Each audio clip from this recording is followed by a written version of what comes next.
უფლისადმი გაღებული მსხვერპლი, წლის განმავლობაში მოწეული სულიერი ნაყოფისთვის. ამ სიტყვებით მოიხსენიებს ლეონ დიდის შობის მარხვას. წლის უკანასკნელ მრავალდღიან მარხვას, რომელსაც მართლმადიდებლები 28 ნოემბრიდან შეუდგებიან. შობის მარხვა ქრისტეშობის დღესასწაულისთვის მომზადების პერიოდია.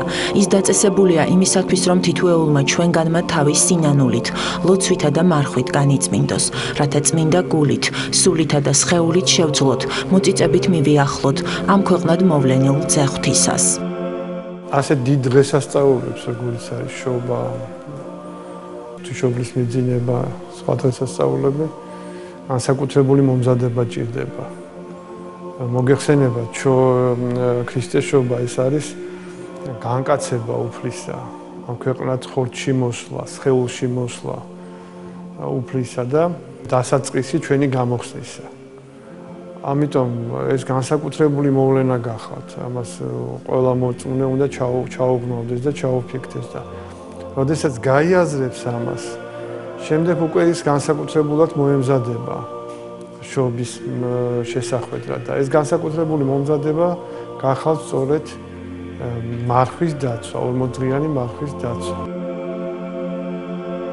ანგელოზებმა ქრისტეს დაბადებისთანავე გვიგალობეს, დიდება მაღალთა შინა ღმერთსა, ქვეყანასა ზედა მშვიდობა და კაცთა შორის სათნოება. ეს ნიშნავს, რომ ყოველთვის და განსაკუთრებით კი მარხვისას ჩვენ შორის მშვიდობა უნდა იყოს. თუ გსურს ჩვენი მარხვა მიისათნოოს უფალმა, აუცილებელია ვილოცოთ სინანულითა და მონანიებით.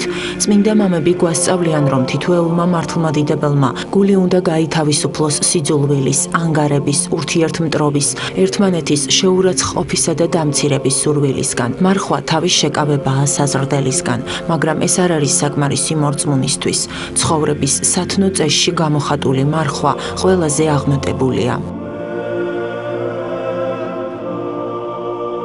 როცა ადამიანი ზომიერად იღებს ხოლმე საკვებს, ის უფრო ადვილად ლოცულობს. მარხვაში სწორედ ქრისტიანები უფრო ხშირად ეზიარებიან ვიდრე სხვა დროს.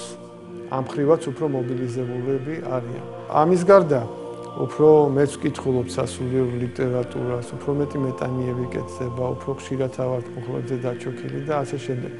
ყველაფერი ეს ერთობაში ჩვენ სულს და გულს ამზადებს ქრისტეშობის დღესასწაულისადმი და თუ კი ეს ყველაფერი ჩვენ კარგად წარმართეთ, მაშინ მართლაც უფრო მეტად შევიგრძნობ ჩვენ ქრისტეშობის დღესასწაულის სიხარულს.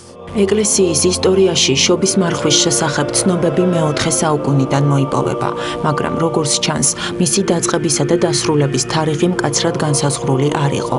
40-დღიანი მარხვა 1166 წელს პატრიარქ ლუკას მოსაყდრეობის პერიოდში მოწვეულ კონსტანტინოპოლის ადგილობრივ საეკლესიო კრებაზე დადგინდა. მოძღვრები თავიანთ სულიერ შვილებს მოუწოდებენ შესთხოვან უფალს შობის მარხვის მშვიდობიანად დაბრკოლებების გარეშე გატარება და ილოცონ შობა ახალი წლის სიხარულით მობრძანებისთვის.